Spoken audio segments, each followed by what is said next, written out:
It is that time where we announce our next book club, which is A Ghostly Suspect. If you are going to join us, our next book club is going to be in our Facebook Tonya Kappes book club page on July the 17th. And as always, I'm going to read from chapter 1.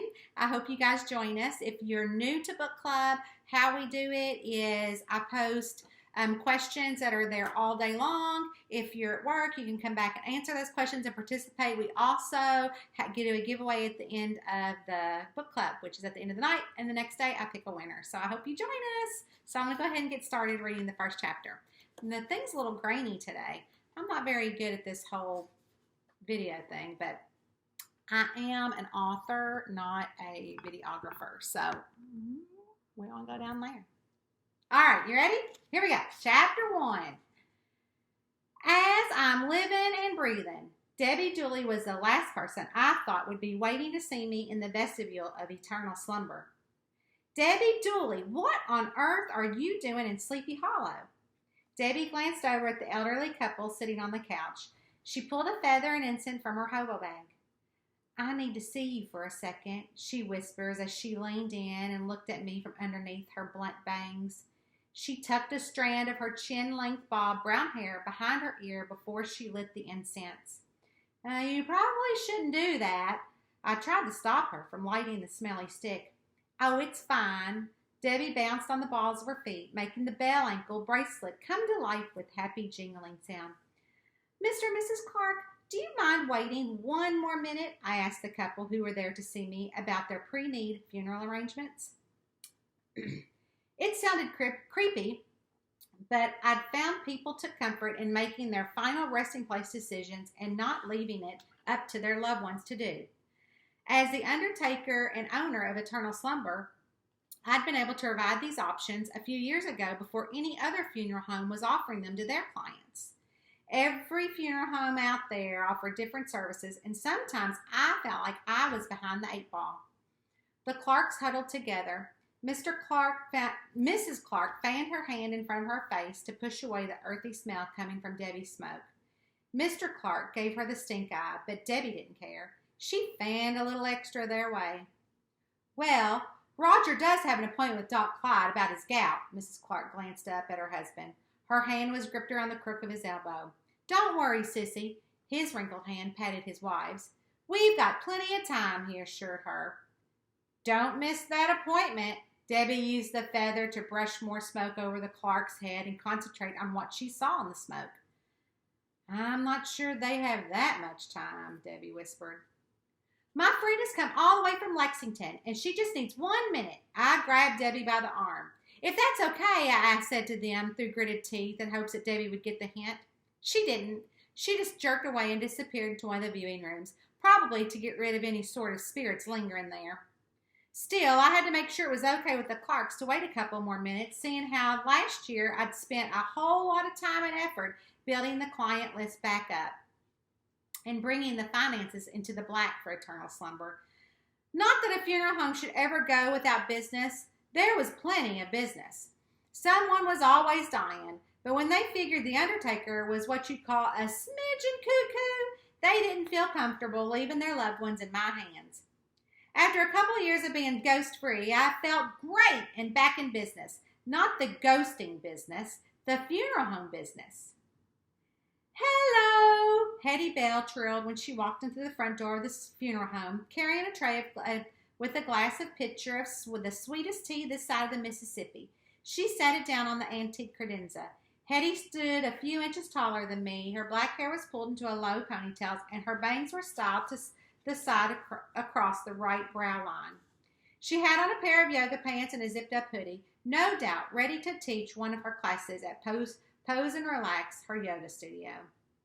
What is that awful smell? Hetty fanned her hand in front of her face.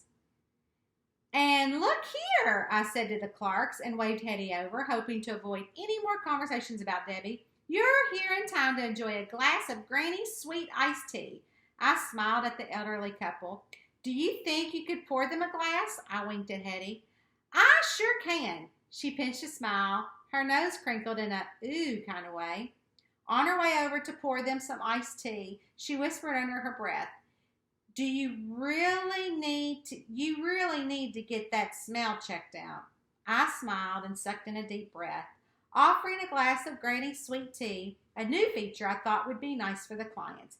I had coffee and water ready, but the tea made people feel comfortable around here, making it a lot easier to talk about why they were here. Let's face it, they were here about death. Either a loved one had died or they were anticipating the end of one's life. Who didn't need comforting when thinking about that?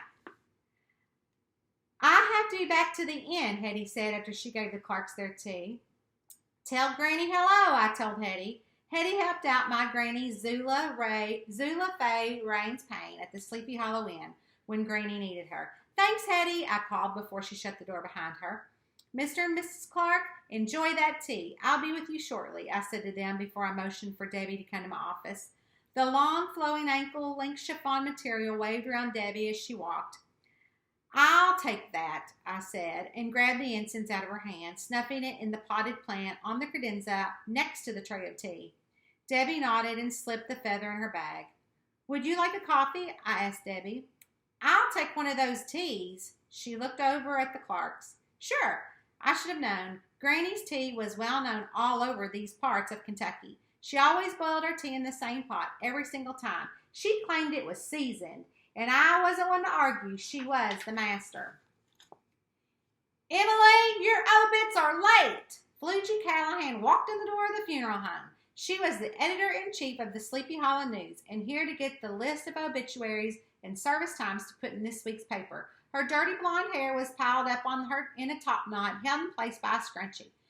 Mr. and Mrs. Clark, Flugie and the couple gave each other the good Baptist nod. Sometimes I should have done something I should have done a few days ago, but never got around to it. Good afternoon to you, Flugie, I greeted her. I'll get those to you after I finish up my meeting here. What's that stink? Her white lashes were magnified under the big rimmed glasses she had on. She tried to find the source of the odor. Her head twisted left and then right, with her nose jumping up and down like a bunny rabbit. She slowly walked toward Debbie. Hey, it's you! Flugie made it sound as though she knew Debbie. Oh, Debbie turned to Flugie. She was holding a glass pitcher of tea over the mason jar. Have you had any luck in the I shook my head department? Debbie, giving Debbie a hard look.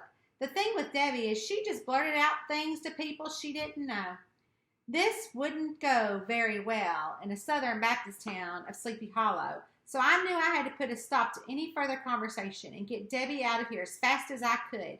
Never mind, Debbie tipped the pitcher lightly. The orange-scented tea poured out of the glass. I expect those obits later this afternoon. Flugie gave me a hard look before she turned to leave. Mr. and Mrs. Clark, it'll just be a second, I assured them and ushered Debbie down the hall to my office. Along the way, we passed the employee gathering space with the kitchenette where I had a refrigerator, sink, microwave, coffee pot, and a small table that was used for the employees that worked for me, myself included. They didn't work full-time and had other jobs. It was also available to families of eternal slumber clients during their loved ones' services. Let me grab a coffee and we can get into my office. I really wasn't sure why Debbie was there, but if it not been her, I'm sure I'd be in a completely different place now. A place with a dress code. I'm talking a white coat, not just any white coat, the kind that wraps completely around the and buckles in the back. They are very popular in such places as padded rooms. A few years ago, I had an unfortunate accident, a run-in really, with a plastic Santa. It was Christmas time. The entire town was all decked out for the arrival of Santa. Artie's Meat and Deli was no different. Artie had one of those big plastic Santa figures he put on the roof of the deli. It snowed for a week straight. On that particular day, it was unseasonably warm and the sun was shining, and since I'd been cooped up in the funeral home all day preparing for the funeral of Ruthie Sue Payne, I decided to enjoy a little sunlight on my face and walk down the street to Artie Meats and Delis to grab one of their bowls of delicious chili.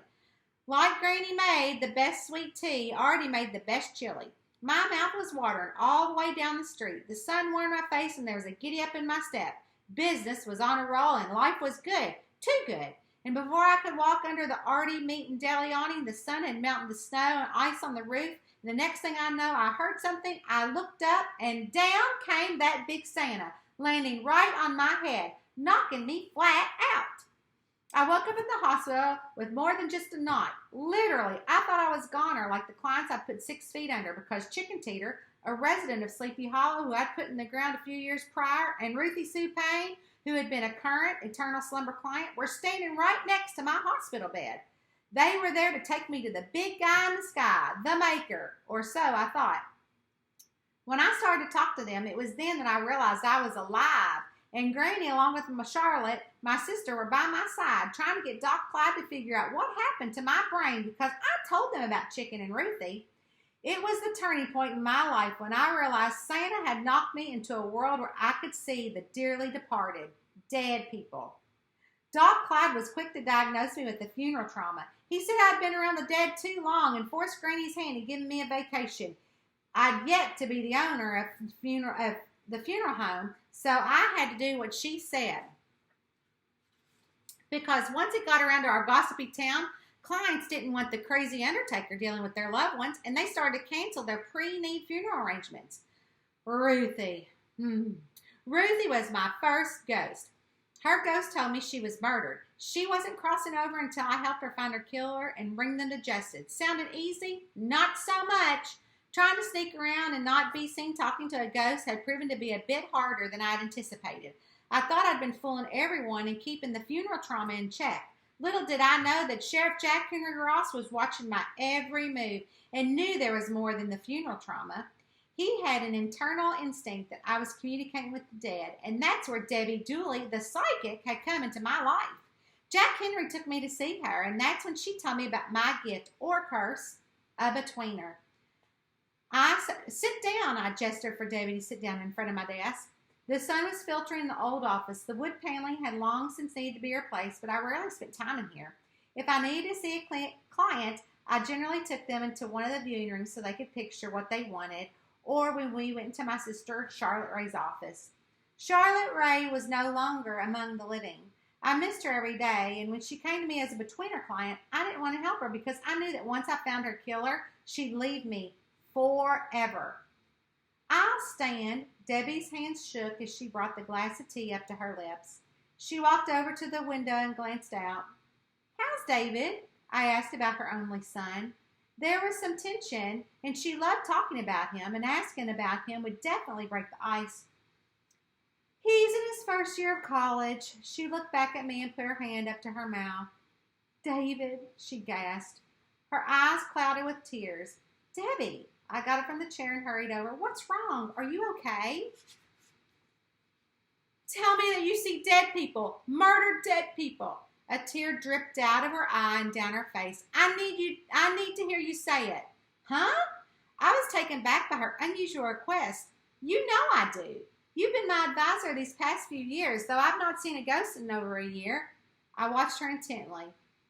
It's been a much-needed break, I sighed. I need you to tell me that you see murdered people, she insisted, her voice more demanding. She turned back to the window. Debbie!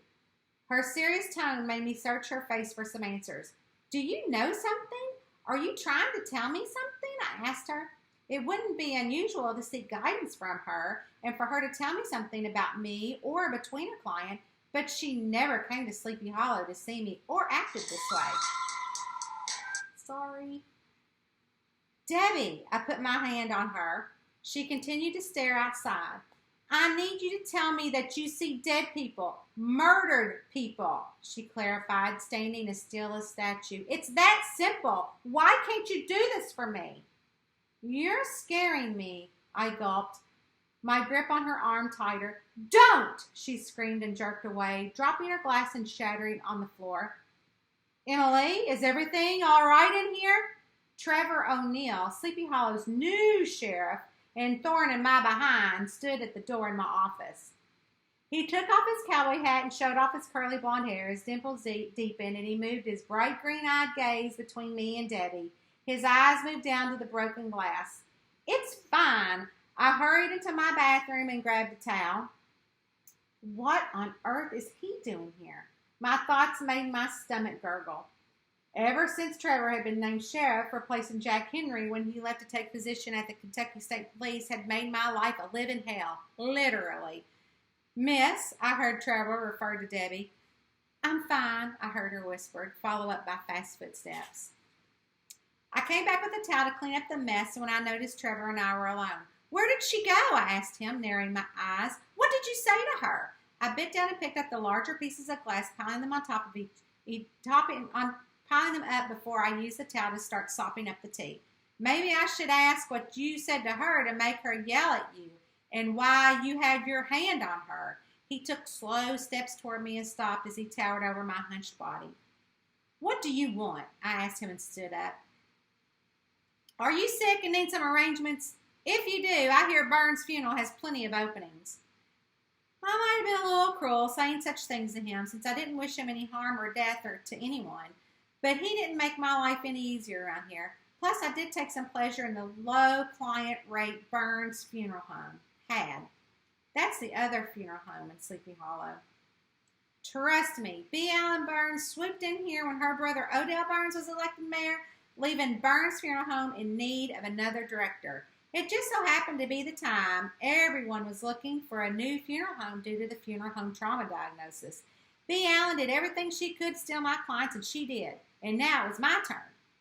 I'm not going to give you another warning. This is it. Trevor took a fistful of papers out of his brown sheriff pants pockets. Here are the copies of your parking tickets you owe. I just gave you another one today. You can't park your hearse anywhere you feel like when you're not picking up a body. I don't understand why you think you can just park in a yellow zone, Emily. He extended the pile of yellow citations at me. What makes you think you're above the law? You've given me fits since my first day on the job, and it's going to stop. He jabbed his hands toward me again. I was reluctant to take them. This is your last warning. When I didn't take the tickets, he walked over to my desk and threw them in the air like confetti. You have until the end of the week to pay all of them, or I'm going to arrest you. I'm not joking. He shoved the hat back on his head. His brows wiggled, and he smiled. His dimples deepened. Have a good day. He stuck the cowboy hat on top of that head. That was chapter 1 of our new book club, A Ghostly Suspect. So join us. Click the link below on July 17th, and you can join in on the book club for the discussion. See y'all then. Bye.